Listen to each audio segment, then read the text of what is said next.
2025 വരാനിരിക്കുന്ന PSC എക്സാമിന് വേണ്ട കറണ്ട് അഫയേഴ്സ് ചോദ്യവും ഉത്തരവുമാണ് ഇന്ന് നമ്മൾ ഡിസ്കസ് ചെയ്യുന്നത്. അതിനായി 2024 ജനുവരിയിലെ തിരഞ്ഞെടുക്കപ്പെട്ട ചില ചോദ്യങ്ങളും ഉത്തരങ്ങളുമാണ് ഇന്ന് നമ്മൾ ഡിസ്കസ് ചെയ്യുന്നത്. ഒന്നാമത്തെ ചോദ്യം, 16ാമത് കേന്ദ്ര ധനകാര്യ കമ്മീഷൻ്റെ ചെയർമാൻ ഡോക്ടർ അരവിന്ദ് പനഗരിയ.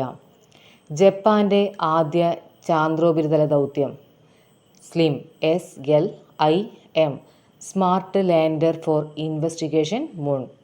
സംസ്ഥാനത്തെ ആദിവാസി ഊരുകളിൽ ആരോഗ്യ സംരക്ഷണം ലക്ഷ്യമിട്ട് വനം വകുപ്പ് നടപ്പാക്കുന്ന പദ്ധതി സ്നേഹഹസ്തം. 2024 ഭരണഘടനയുടെ ശില്പിയായ അംബേദ്കറുടെ ലോകത്തെ ഏറ്റവും ഉയരമുള്ള പ്രതിമ അനാവരണം ചെയ്തത് എവിടെ? വിജയവാഡ, ആന്ധ്രാപ്രദേശ്. 206 അടി ഉയരം. PSLVയുടെ 60ാമത്തെ ദൗത്യം PSLV-C58. 2024 സംസ്ഥാന ടേബിൾ ടെന്നീസ് ചാമ്പ്യൻഷിപ്പ് വനിതാ വിഭാഗത്തിൽ ജേതാക്കളായത് തിരുവനന്തപുരം. ഡിജിറ്റൽ സാക്ഷരത കൈവരിക്കുന്ന ഇന്ത്യയിലെ ആദ്യ നഗരസഭ കൊട്ടാരക്കര. പുരുഷ ഏഷ്യൻ കപ്പ് ഫുട്ബോൾ മത്സരം നിയന്ത്രിക്കുന്ന ആദ്യ വനിതാ റഫറി യോഷിമി യംഷിത. ലോകസഭ സെക്രട്ടേറിയറ്റിലെ ഏറ്റവും മികച്ച ഉദ്യോഗസ്ഥനുള്ള പുരസ്കാരം നേടിയ മലയാളി P. മുരളീധരൻ. 2024 ഹരിവരാസന പുരസ്കാരം നേടിയത് PK Veeramanidas.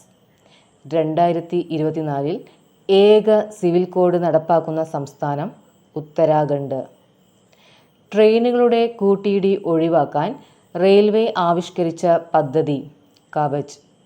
Y Bharat masters എന്ന പുസ്തകത്തിൻ്റെ രചയിതാവ് S. ജയശങ്കർ. 2024 വിദേശകാര്യ മന്ത്രാലയത്തിൻ്റെ പുതിയ വക്താവായി ചുമതലയേറ്റത് രൺധീർ ജയ്സ്വാൾ. സംസ്ഥാന നിയമസഭാ ചരിത്രത്തിലെ ഏറ്റവും ദൈർഘ്യം കുറഞ്ഞ നയപ്രഖ്യാപനം നടത്തിയത് ആരാണ്? ആരിഫ് മുഹമ്മദ് ഖാൻ. കേരളത്തിലെ ആദ്യ തുളസീവനം ആരംഭിച്ച ജില്ല പത്തനംതിട്ട. പെൺകുട്ടികൾ മാത്രമുള്ള ഇന്ത്യയിലെ ആദ്യത്തെ സൈനിക സ്കൂൾ ഏത് സംസ്ഥാനത്താണ്? ഉത്തർപ്രദേശ്. ഇന്ത്യയുടെ പ്രഥമ സൗരദൗത്യമായ ആദിത്യ L1 ഒന്നാം ലഗ്രാഞ്ച് ബിന്ദുവിൻ്റെ ഭ്രമണപഥത്തിൽ പ്രവേശിച്ചത് എന്നാണ്? 2024 ജനുവരി 6. 62ാമത് സംസ്ഥാന സ്കൂൾ കലോത്സവത്തിൽ കിരീടം നേടിയത് കണ്ണൂർ.